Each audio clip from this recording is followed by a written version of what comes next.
that, let's get started. So in the next few slides is what we will look at is the features and benefits regarding the ARC, feedback suppression, clip guard, and auto mute. For the overall unit, if you take a look at the M-633D, is what it actually is a one rack unit high stereo digital matrix mixer. It has 6 mic line inputs on the front end of it, phantom power, 24 volt, and these all can be set from line input to mic input or mic with phantom power. Each one separately can be set that way. There is also 3 stereo/6 mono inputs that are inputted through RCA connectors on the rear. In parallel with stereo input number 1, we also have a 3.5 millimeter front mounted jack on the unit as well to input an iPod or MP3 player, whatever auxiliary equipment of that type that you want to put into it. Output-wise, we have 2 mono sum outputs and a stereo out.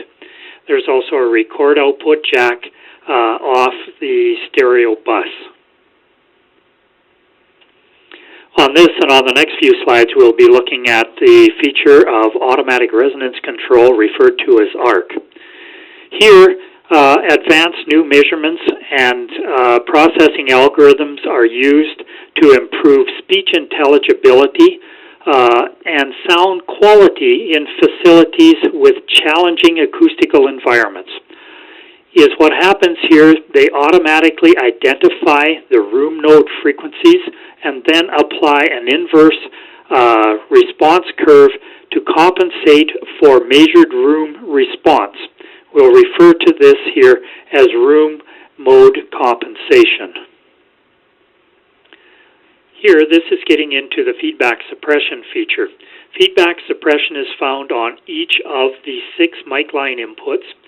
On each one has its own separate 7 automatic filters that will search out any feedback that comes up in the system. It will automatically notch it out and build an EQ curve that will take out the feedback, and this is all done automatically with just the push button of one button to turn that feedback suppression on for each of the 6 mic line inputs. Here we'll talk about auto mute switch. The auto mute switch is located on the back of the M633, and if turned on, it will allow the 6 mic line inputs to automatically mute out and take priority over the 3 stereo inputs. Clip guard is a protectionary device that will reduce output levels to protect against unexpected overload input signals. Independent matrix signaling routing is also possible, so this allows every input of the 6 mic line inputs and the 3 stereo inputs to be independently assigned through the matrix switching to the 2 mono sum outs or the stereo bus out. Finally, this is getting to look at the picture of the front panel of the unit. The next few slides will also look at different aspects of this here in more detail, but on here we can look at it briefly overall as the whole front end. Here we have 6 mic line inputs here on the left, then your 3 stereo inputs in the center.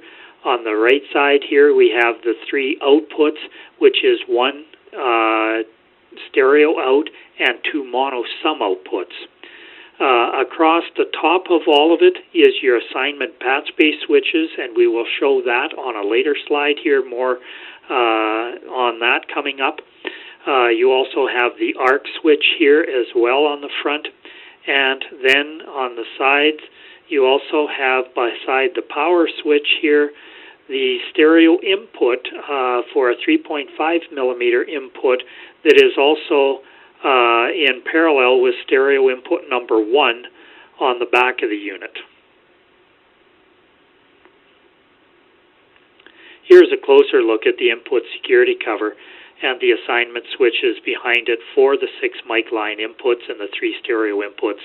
These allow you to assign the inputs however you want to the two mono sum outs or to the stereo output bus. The ARC switch is also seen here under the security cover, and that we will talk about later. Here we have a closer look at the 6 mic line inputs separately, showing the output channel assignment, input gain control, input signal indicator, feedback suppression switches, and feedback suppression on or off indication. Here we have a closer look at the stereo input channels. The output assignment patch bays under the security cover, you can see that along with the ARC. The volume controls are here, and also the mono stereo switches you can see better here. The input signal indication, and also the ARC processing indication. Here's a closer look at the output channels. Here you can see the 3 output knob controls for the 2 mono sum outs and the stereo output bus. The on-off power switch on the front with the indicator in it. Also here again is the 3.5 millimeter input jack that is in parallel with input number 1 that comes in on the RCA jacks as well on the back of the unit. Here we finally have a look at the rear panel of the M-633D. On the left we have the output jacks.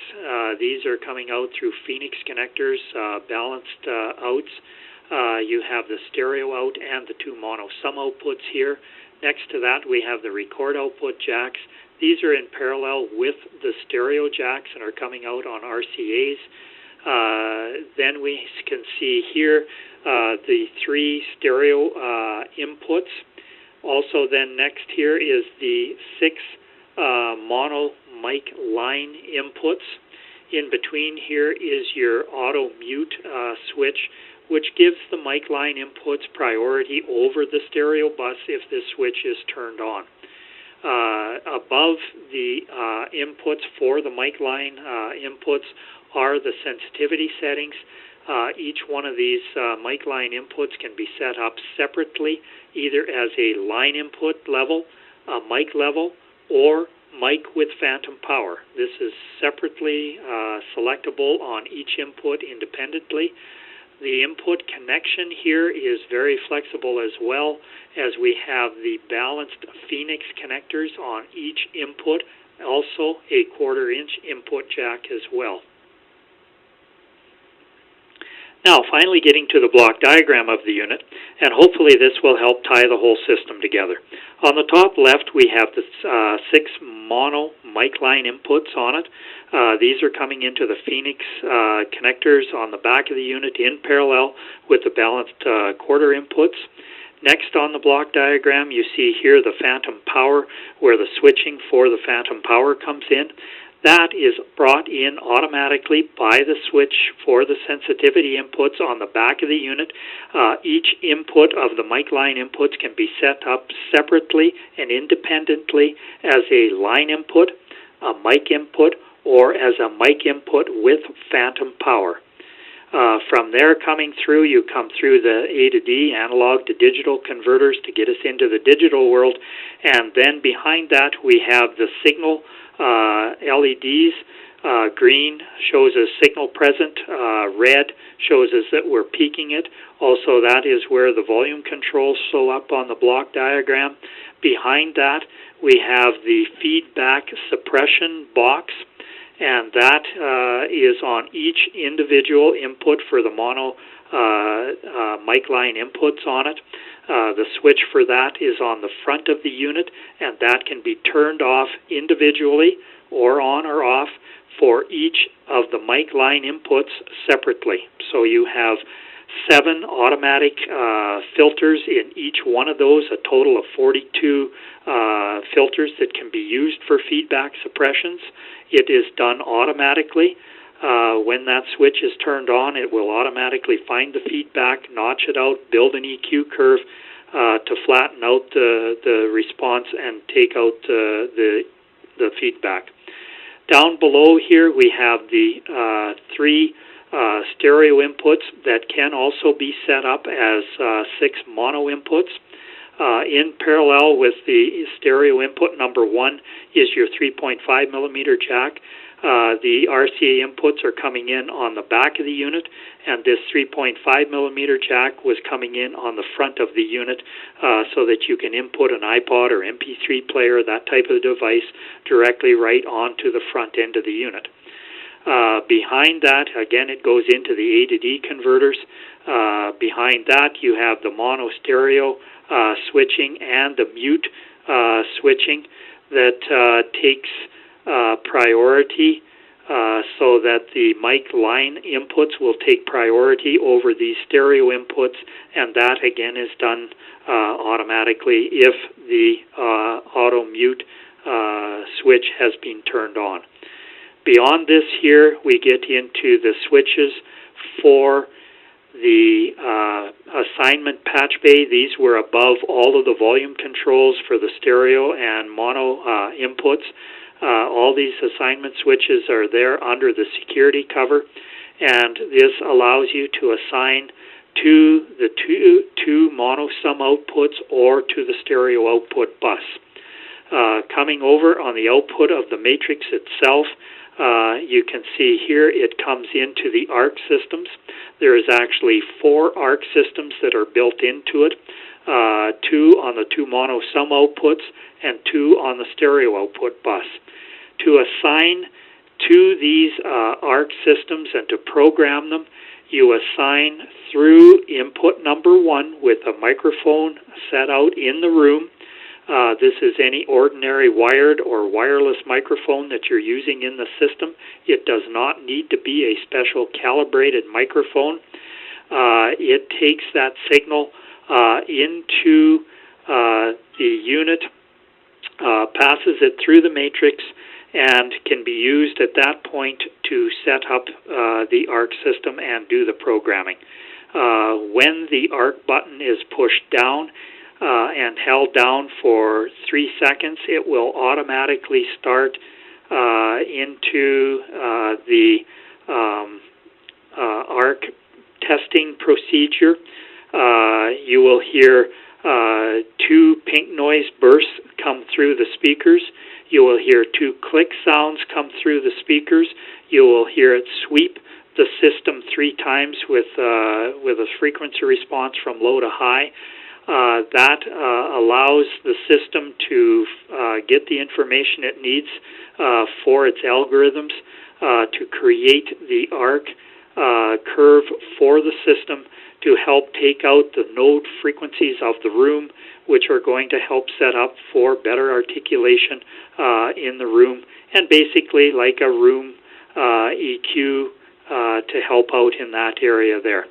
From the output side, continuing on, you have the D to A converters, and those then come through to the outputs where you have the balanced outs for the 2 mono sum outs and the stereo bus outputs. In parallel with the stereo bus, you have your record output jacks come off of the output. So now please hang in here, and we will do a quick demo of this unit. So I will get to that right away. Just hold on. I will now go through and show you how to find this demo software on our websites so that you would be able to use this yourself in the future. I think you'll find that it is a very helpful piece to demo the unit and possibly as a sales tool as well. Soundo. TOA Corporation has created a website to demonstrate the M-633's ARC and feedback suppression.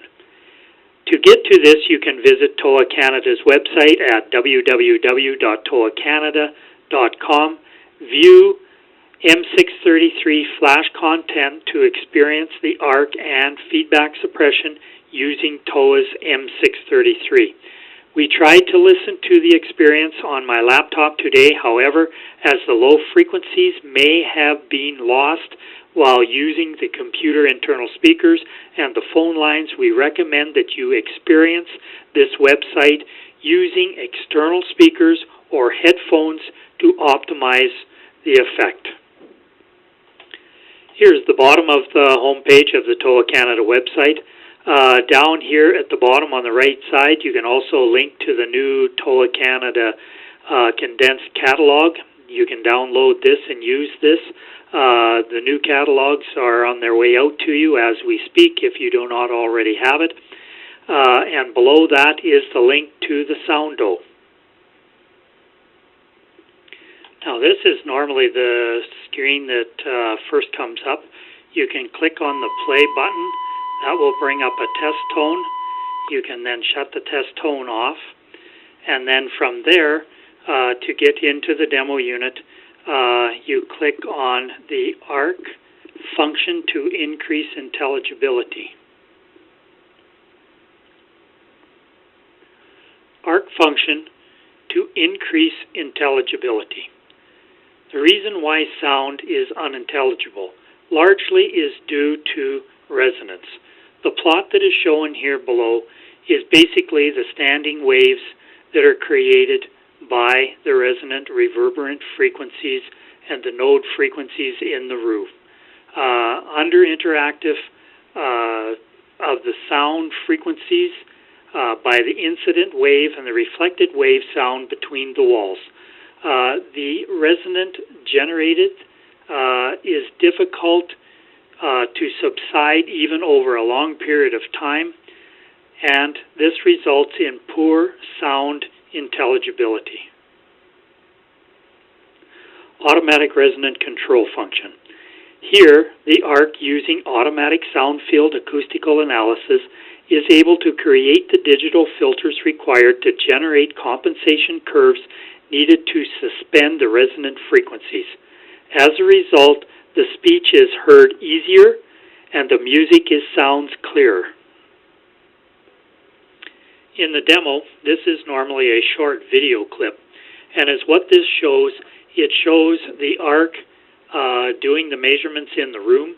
When you hold down the ARC button on the front of the unit for 8 to 10 seconds, it will go into the measurement mode. It will measure the sound volume of the room, the distance between the microphone and the speakers. It will also detect the resonant frequencies of the room. In turn, then, through its internal algorithms, it will build an EQ curve to build the ARC curves that are required in the room, in the processor, to take out the resonant frequencies in the room. This is what you will hear coming out of the speakers.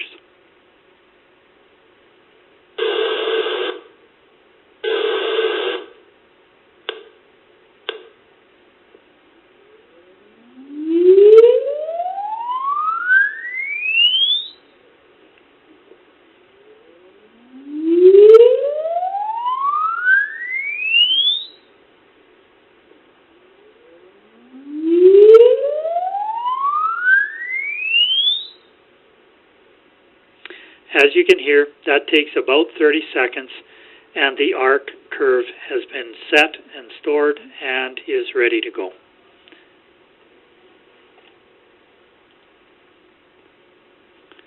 Feedback suppression. This is the first slide in the series of feedback suppression, and this one deals with what is feedback. I'm sure everybody understands feedback and how this occurs, so I will not take a whole lot of time on this slide here. Feedback suppression. Here I've created two pages in the PowerPoint to show the feedback suppression graphically as to what is going on with the M-633D. The top line here is showing the feedback as it ramps up. Then the unit will come in with an automatic filter if the feedback suppression switch is turned on, and put a notch filter below that.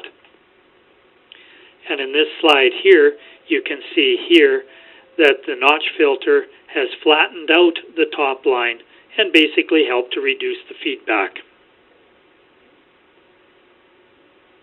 Here in the demo, again, this is a short video clip. And as what I've done is created two slides, and we'll play this in the demo to try to record this in here so that you can hear what is going on with feedback. So let's try to experience this feedback suppression effect. They bring a microphone and hold it into the front of the speaker, and it starts to go into feedback.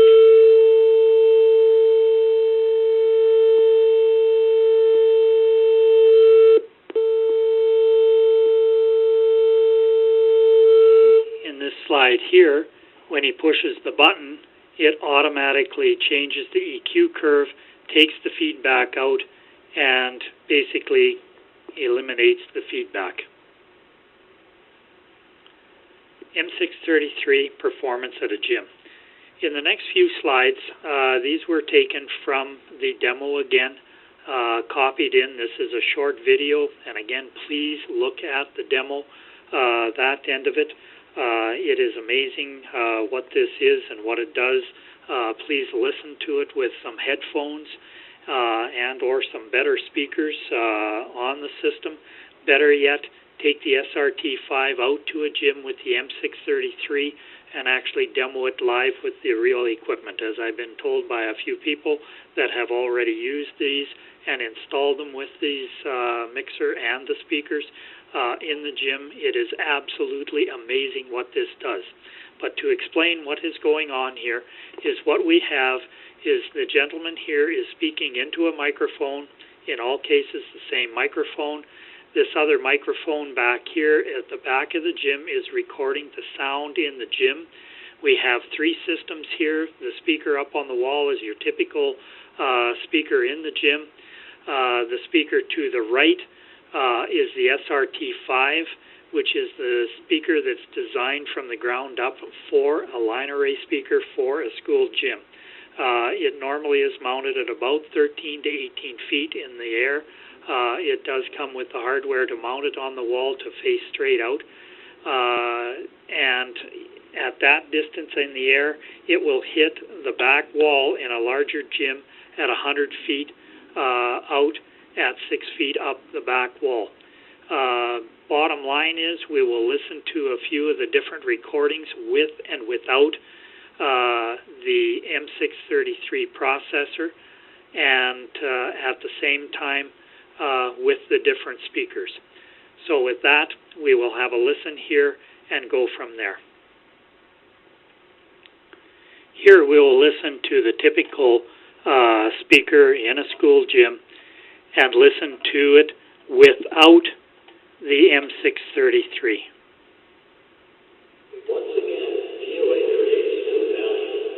With just the touch of a button, the M633D automatically eliminates unpleasant reverberation and feedback to deliver clear, highly articulate sound.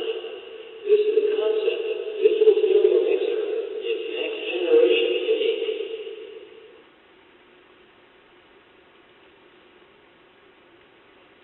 In this slide here, we will listen to the recorded sound that was done, again with this same typical speaker, but in this case with the M633 in the system. Please listen here for the sound as the reverberation in the background has been reduced and the articulation is slightly improved, and you can hear his voice a whole lot better. Once again, TOA creates new value. With just the touch of a button, the M633D automatically eliminates unpleasant reverberation and feedback to deliver clear, highly articulate sound.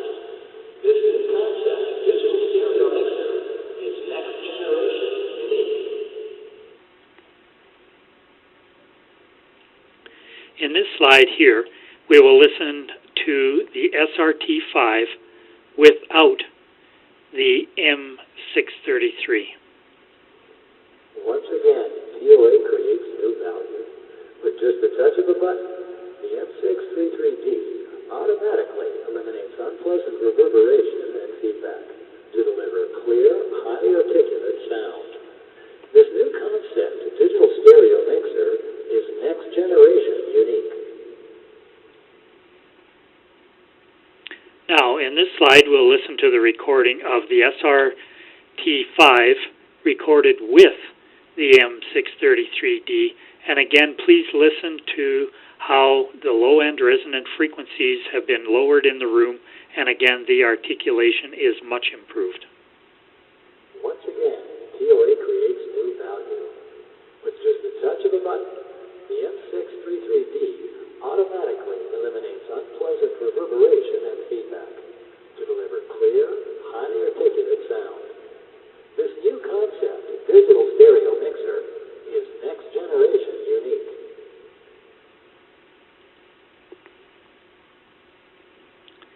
Here again, I want to go back and do one more listen for the standard typical speaker in the school gym without the M633, and then we will compare it quickly again to the SRT5 with the M633D. Once again, TOA creates new value. With just the touch of a button, the M633D automatically eliminates unpleasant reverberation and feedback to deliver clear, highly articulate sound. This new concept, digital stereo mixer, is next generation unique. And now the SRT5 with the M633D. Once again, TOA creates new value. With just the touch of a button, the M633D automatically eliminates unpleasant reverberation and feedback to deliver clear, highly articulate sound. This new concept, digital stereo mixer, is next generation unique. Now there, I think, is a way of being able to present in a school gym with a typical system that is normally found in the gym, to compare that as to what you can accomplish to go out and sell the SRT5 and the M633 along with a mixer to show what is capable. This here is the last slide in the demo for the M633 that you can download off the internet there. Bottom line is this is a typical example of the system that could be put into a school gym. You can see the wired mics, wireless mics coming into it, different auxiliary equipment coming in. This can go through our D-series mixers like the DA250s, DA500s, etc., up to the SRT5s. It also gives you the mono output channels for fill speakers, either in the side areas of the gym or monitor room in another area of the gym, or other applications completely with kind of similar requirements. Here's another application for the M633 in a typical conference facility. Another application might be in the house of worship and churches, that market. And yet another application where it could be used in meeting rooms.